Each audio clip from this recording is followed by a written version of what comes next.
Le mari de ma sœur a dit pendant le dîner, ton gamin ricanement peut avoir les restes. Nos petits-enfants mangent d'abord. Mon fils avait 7 ans. Ma mère a hoché la tête. Je n'ai pas dit un mot, je me suis juste levé, j'ai posé un billet de 100 € sur la table et je suis parti avec mon fils. Cette nuit-là, j'ai retiré mon nom de leur compte. C'était pour leur prêt immobilier de 340 000 €.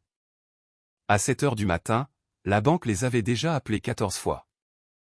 Ma sœur distribuait les assiettes comme une croupière. Ses jumeaux ont eu chacun 2 belles tranches de rôti de bœuf, du gratin dauphinois et les meilleurs morceaux de baguette. Les cousins faisaient passer leurs assiettes et chacune d'entre elles revenait bien chargée. Léo était à 2 chaises de moi, balançant ses jambes, les mains sagement croisées comme nous l'avions répété. Il avait 7 ans. Il m'a chuchoté, je dois attendre. Je lui ai serré le genou et j'ai hoché la tête. Quand j'ai tendu la main pour prendre la grande cuillère de service, le mari de ma sœur, Julien, a posé sa main sur le plat. Il ne m'a pas regardé. Il a gardé les yeux fixés sur la viande. Ton gamin peut avoir les restes, a-t-il dit. Nos petits-enfants mangent en premier. Il a ri comme si c'était une blague. Le silence est tombé sur la table. Ma mère a fait un petit signe de tête sec et a tendu le bras pour prendre le sel. N'en faisons pas toute une histoire, a-t-elle dit, comme si j'avais déjà commencé à faire un scandale. J'ai senti la chaleur monter dans ma gorge. Mes mains ont commencé à trembler. J'ai reposé la cuillère. Le plat est passé devant nous sans s'arrêter. Léo l'a regardé passer comme si c'était un film. Il n'a pas pleurniché. Il n'a pas demandé pourquoi. Il y a des coquillettes, a dit ma sœur, Chloé, en pointant le menton vers un tupperware froid sur le plan de travail. Les enfants adorent ça. J'ai fixé l'assiette vide de mon fils et j'ai repensé à l'année écoulée, aux chèques et aux prélèvements automatiques. Et tu gères si bien l'argent, Camille. J'ai regardé la vaisselle de Noël de ma mère, celle que j'avais commandée pour elle l'année dernière en porcelaine de Limoges, celle dont j'avais payé les frais de port parce qu'elle ne comprenait rien aux achats sur Internet. Je n'ai pas dit un mot. Je me suis levé, j'ai pris mon sac au dos de la chaise et j'ai sorti l'enveloppe de pourboire de ma prestation de mariage de la journée. J'ai glissé un billet de 100 € tout neuf sous le beurrier. Pour le dîner, ai-je dit, mais en réalité je l'ai posé pour moi. Comme une preuve de paiement. J'ai soulevé le petit gilet de Léo du dos de sa chaise et je l'ai aidé à l'enfiler. Ses mains étaient froides. Il a levé les yeux vers moi. On s'en va? Oui, on y va, ai-je répondu. J'ai embrassé le sommet de sa tête. Il sentait le shampoing à la pomme et les craies grasses. Nous avons traversé la cuisine, passant devant le frigo avec les magnets de l'arbre généalogique. Les enfants de ma sœur avaient leurs propres branches. Léo n'était nulle part. Le bruit des assiettes et des fourchettes s'est amplifié derrière nous. Personne n'a bougé pour m'arrêter. Personne n'a prononcé mon nom. Dans l'entrée, je pouvais voir mon reflet dans la vitre sombre de la porte. Mon visage était calme. Mes mains n'arrêtaient pas de trembler.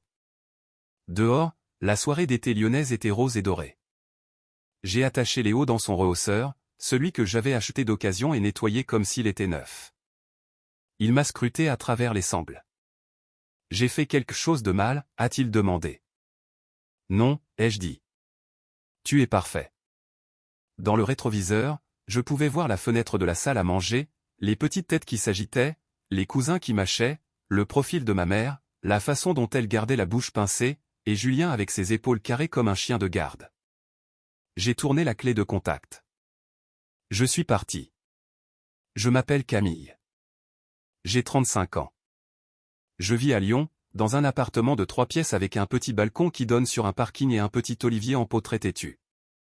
Je suis maquilleuse professionnelle. Je m'occupe des mariés, des galas d'école de commerce, des baptêmes et parfois des retouches photos pour des agents immobiliers qui pensent qu'un ring light relève de la sorcellerie. Je suis mère célibataire depuis 5 ans. Léo m'a été confié par l'aide sociale à l'enfance quand il avait 4 ans et il n'est jamais reparti. J'ai dit à ma famille que je voulais lui offrir de la stabilité. Je voulais que nous soyons un refuge de douceur. Ils ont souri, m'ont tapoté la main et ont dit « bien sûr ». Puis ils ont commencé à parler de « nos petits-enfants » et l'incluaient rarement. L'argent et moi, c'est une longue histoire. J'ai appris à les tirer au maximum. Je sais exactement combien de flacons de fond de teint paient ces cours de natation. Je connais la différence entre un besoin et une envie. Mes parents savent que je suis doué avec les chiffres. Ils s'en servent. Il y a 18 mois, mes parents m'ont demandé de me porter co-emprunteuse pour renégocier leur crédit immobilier. Leur maison avait pris de la valeur, mais leur dossier bancaire en avait pris un coup après le licenciement de papa. Le prêt s'élevait à 340 000 €. Temporaire, a dit maman, juste le temps qu'on se remette sur pied. Je suis allé à l'agence de la banque régionale en tailleur. J'avais économisé pour des jours comme ça. Je me suis assise avec une conseillère nommée Sophie. Nous avons fait les calculs. La mensualité serait de 1 850 €, assurance comprise. Nous avons signé. J'ai ajouté mon compte professionnel comme source de prélèvement automatique pour un mois ou deux, histoire de m'assurer qu'il ne sauterait pas une échéance. 1 ou 2 mois sont devenus tous les mois. Le dimanche, je faisais les courses pour le repas de famille et je lâchais 180 € chez Carrefour. J'envoyais 150 € à mes parents tous les vendredis pour qu'ils n'aient pas à demander. Quand la pompe à chaleur est tombée en panne en juillet, j'ai couvert les 2 500 € de réparation parce qu'ils devaient me rembourser, avec le crédit d'impôt. Ils ne l'ont pas fait. Quand ma sœur et son mari ont voulu emmener les jumeaux à Disneyland Paris avant qu'ils ne grandissent trop, j'ai payé la compte de 500 € parce que, les enfants s'en souviendront toute leur vie. Léo n'était pas invité. Il était trop petit à l'époque, et plus tard, il n'aimait pas les manèges. Ils ont décidé ça pour lui. Ils insistaient aussi pour les voyages en famille. Au printemps dernier, j'ai réservé un grand chalet près d'Annecy pour nous 10. C'était 2 200 € pour 4 nuits. Ma sœur comptait sur moi pour utiliser ma carte bancaire parce que, ça te fait des points de fidélité. Quand j'ai essayé d'ajouter le nom de Léo sur la photo de la « randonnée des petits-enfants » que ma mère avait publiée sur Facebook, elle a supprimé mon commentaire et a republié la photo avec seulement les jumeaux et le bébé de notre frère. « Oh, ça a du bugger », a-t-elle dit. Il y avait toujours de petits affronts. Des chaussettes de Noël accrochées à la cheminée avec des noms brodés en fil d'or, Emma, Hugo, Louis. Il y en avait une rouge toute simple pour les invités. Léo l'a pointé du doigt et a dit « C'est moi. Je suis le rouge. » Et ma mère a ri comme s'il avait raconté une blague. Après qu'il ait dessiné la maison de grand-mère avec son bonhomme allumette sur le porche tenant des fleurs, maman ne l'a pas affiché sur le frigo. Les aimants ne tiennent pas bien, a-t-elle dit, alors que les dessins des enfants de ma sœur recouvraient toute la porte. J'ai ravalé ma fierté tant de fois que j'ai oublié ce que ça faisait de m'affirmer. Chaque fois que j'essayais d'aborder le sujet, j'avais droit à une variante de « ne sois pas si susceptible » ou « tu ramènes tout à toi » ou « tu sais comment est ta sœur ». Mon père restait de plus en plus silencieux. Il changeait de sujet pour parler des matchs de l'Olympique lyonnais ou de la météo. Il y a 2 mois, ma sœur m'a demandé de les aider à financer la rénovation de leur cuisine. On a juste besoin que quelqu'un avance la compte, Camille. Tu sais qu'on te remboursera. C'était 4 700 € pour commencer. J'ai dit non, pas parce que je n'avais pas l'argent, mais parce que j'avais commencé à remarquer un schéma. Il se sentait très à l'aise de me laisser saigner financièrement. Depuis que j'ai commencé à dire non, les remarques sont devenues plus cinglantes. Ils ont exclu Léo de la conversation de groupe pour la journée des cousins au parc zoologique de la Tête d'Or. Même si j'avais acheté un pass annuel pour toute la famille, quand j'ai posé la question, ma sœur a répondu « Oh, on pensait que tu avais besoin de cette journée pour tes clientes. » Elle ne me l'avait jamais demandé. Léo a vu les photos plus tard, pleines de glace et de girafes, et m'a demandé « Est-ce qu'on est une famille ?» Je lui ai dit « Oui. » Et puis je me suis promis de mieux le protéger. Pourtant, je continuais d'aller au dîner. J'apportais le dessert. Je continuais à payer le crédit immobilier parce que l'idée que mes parents perdent leur maison me donnait l'impression d'être une mauvaise fille. Je laissais ce prélèvement automatique actif parce que je pensais que c'était ce qu'une bonne personne ferait. Et puis, il y a eu cette soirée rôtie de bœuf pour l'anniversaire de ma mère. Le jour avec la belle vaisselle et le bon vin. Le jour où j'ai compris exactement à quel rang il plaçait mon garçon. Je suis parti et j'ai conduit jusqu'à la maison la mâchoire serrée. Léo regardait par la fenêtre, silencieux. Je l'ai couché tôt. Je me suis assise à ma petite table à manger sous la lumière trop crue et j'ai sorti le dossier étiqueté de mon écriture, Maison papa et maman. Après avoir bordé Léo et l'avoir regardé s'endormir, son petit train serré dans une main, je me suis préparé une tasse de tisane que je n'ai pas bu. L'appartement était silencieux, à l'exception de la ventilation et du bourdonnement du frigo. J'ai pris une inspiration qui m'a fait l'effet de sauter dans le vide. Le dossier était gris et un peu corné aux angles. À l'intérieur, il y avait des copies des documents de renégociation du prêt, une carte de visite de Sophie de la banque, et un post-it jaune où j'avais noté l'identifiant pour le prélèvement automatique et la date de paiement, le 1er de chaque mois. J'ai ouvert mon ordinateur portable. Mes mains étaient stables maintenant. Je suis allé sur le site web de la banque et je me suis connecté à l'espace prêt immobilier. Le tableau de bord est apparu. Prêt 54X, capital restant du 333 987 €. Prochain paiement, 1850 € exigible dans 6 jours. Statut, prélèvement automatique actif. J'ai cliqué sur Gérer le prélèvement automatique. Il y avait une petite case cochée à côté de « Utiliser le compte se terminant par 1092 pour les paiements mensuels ». C'était mon compte professionnel. Je l'ai décoché. Une boîte de dialogue a demandé « Êtes-vous sûr de vouloir annuler le prélèvement automatique ?» Elle listait les risques, les pénalités de retard, l'impact sur le dossier bancaire. Je l'ai lu, puis j'ai cliqué sur « Confirmer ». L'écran s'est rafraîchi. Prélèvement automatique désactivé. Un numéro de confirmation s'est affiché sur la page, AP785234. J'ai fait une capture d'écran et je l'ai glissé dans un nouveau dossier sur mon bureau que j'ai nommé « Limite ». Ensuite, j'ai cliqué sur « Contacter la conseillère ». J'ai tapé « Bonjour Sophie, c'est Camille G. Je suis co-emprunteuse sur le prêt 54XSXXX pour mes parents. Avec effet immédiat, je révoque mon autorisation de prélèvement pour ce prêt. Veuillez initier une demande de désolidarisation pour moi en tant que co-emprunteuse non résidente.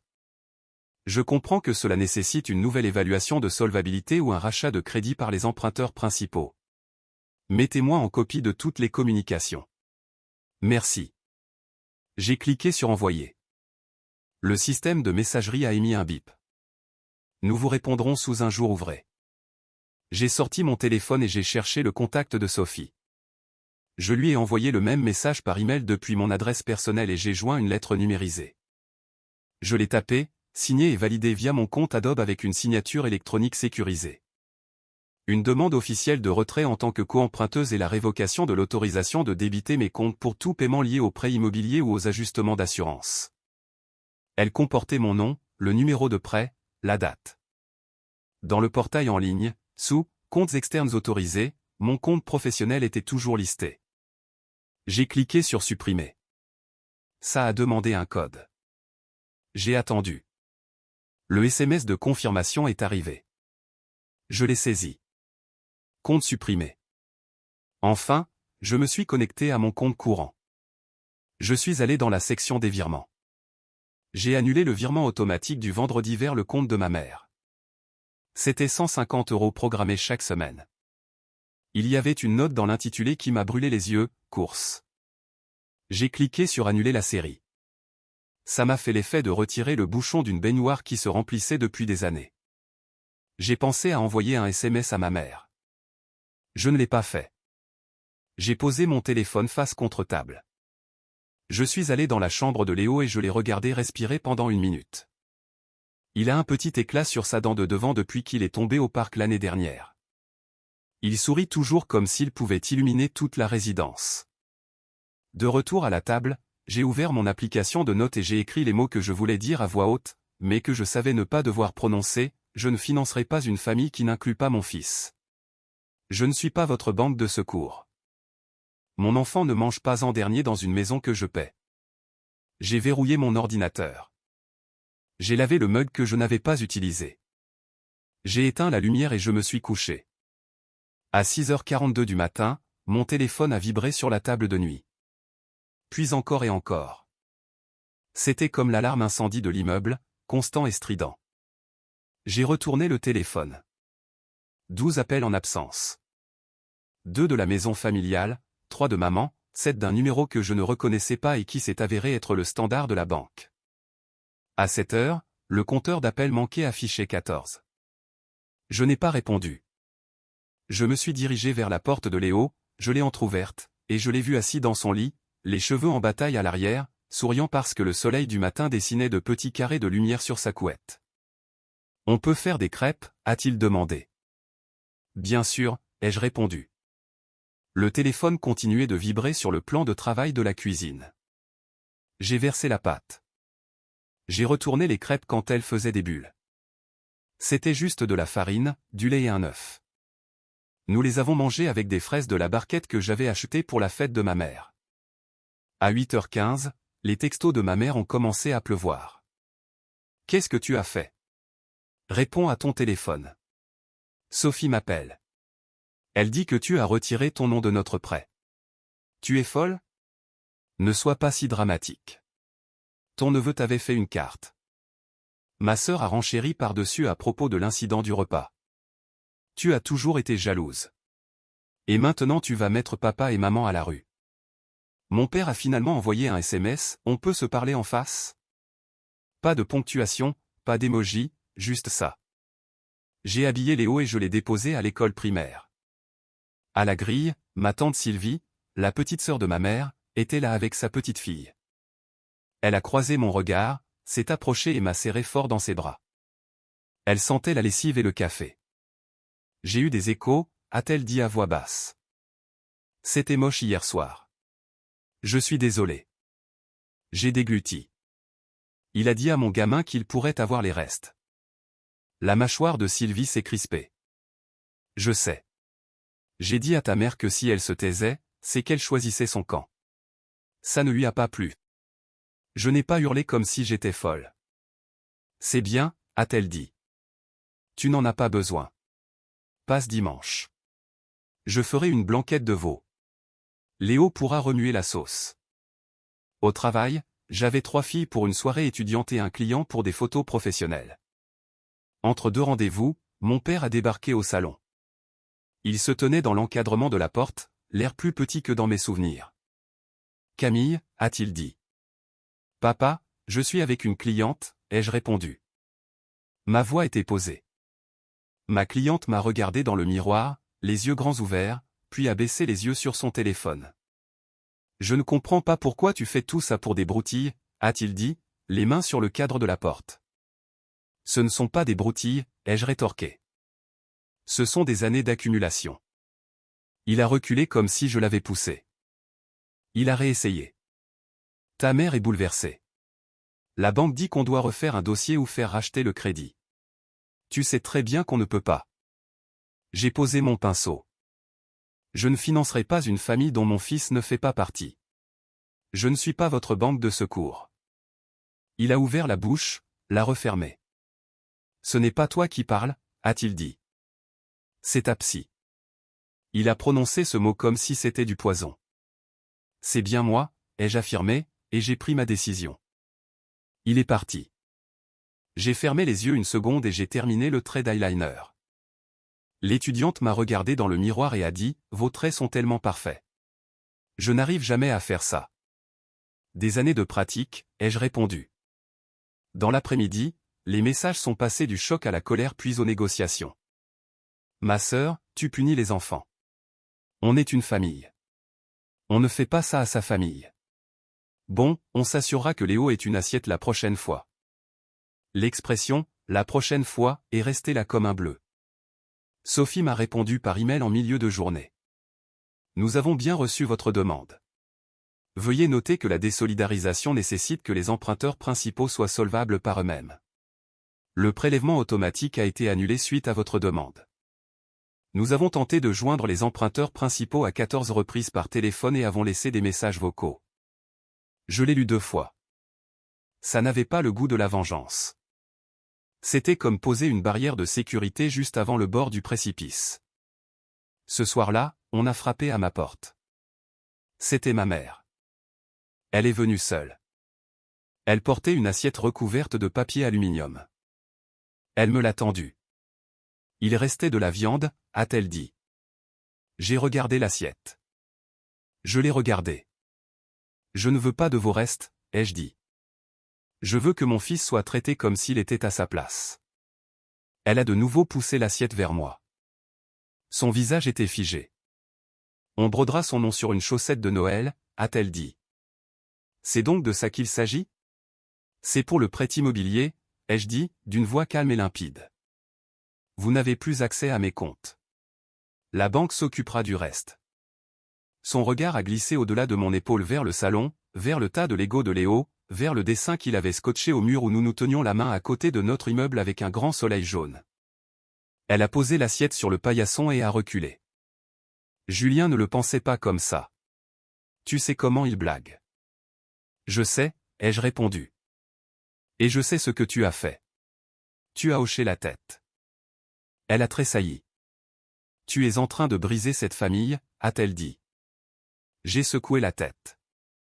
C'est toi qui as fait ça pour moi hier soir. Elle est partie. L'assiette recouverte d'aluminium est restée sur le paillasson. Je l'ai laissée là. Le lendemain, mon cousin Maxime m'a envoyé une capture d'écran d'une publication Facebook de ma sœur, un montage sur les enfants ingrats qui oublient qui les a élevés. Je n'ai pas répondu. Maxime a écrit, fier de toi. On est avec toi. Amène Léo samedi. Il manque aux enfants. J'ai répondu à celui-là. Avec plaisir, ai-je écrit. On apportera des cookies d'ici la fin de la semaine. Sophie m'a envoyé un autre email. Nous avons échangé avec vos parents. Ils vont tenter de faire racheter le crédit sous 60 jours. S'ils n'y parviennent pas, nous évaluerons les options possibles. C'était bref et formel. C'était suffisant. Les 1850 € n'ont pas quitté mon compte le premier du mois pour la première fois depuis 1 an et demi. Quand j'ai fait mes comptes à la petite table avec vue sur mon balcon, j'ai vu l'excédent sur mon solde. J'ai inscrit Léo à une semaine de cours de natation et j'ai mis de côté la compte pour un clavier synthétiseur d'occasion sur lequel il tapotait dans la vitrine du magasin de musique depuis des mois.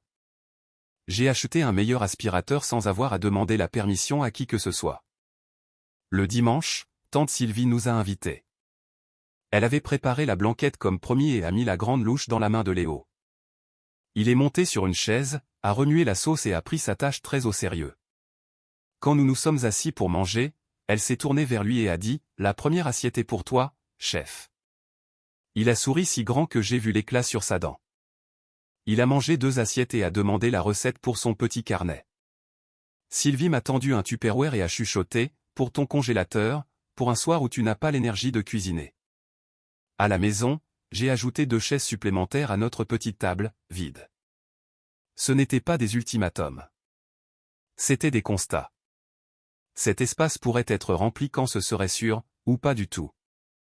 J'ai scotché le dernier dessin de Léo près de la porte.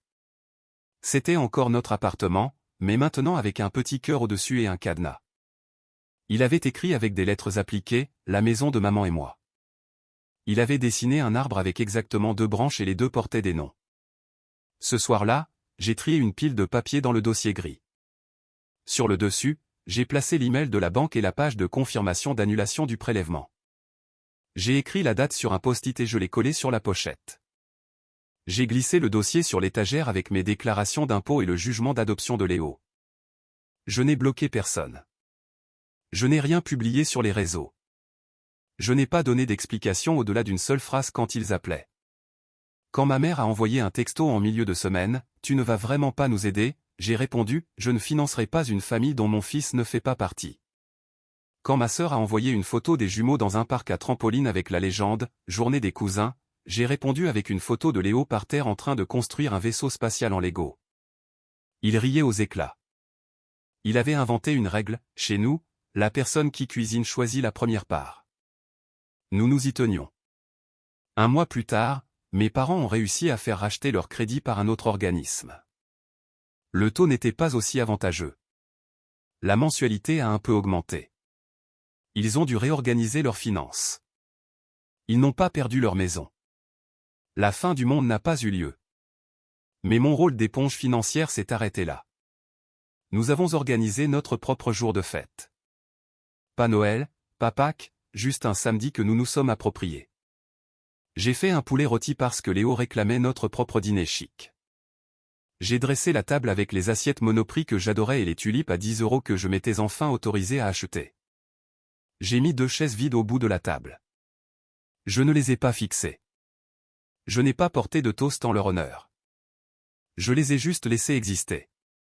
Léo a apporté le poulet à la table à 2 mains comme si c'était un trésor inestimable. Il m'a regardé, les yeux brillants. « Qui mange le premier ?» a-t-il dit pour me taquiner. « C'est toi » ai-je répondu. « C'est toujours toi, ici. » Il a gloussé et a pris les pinces de service.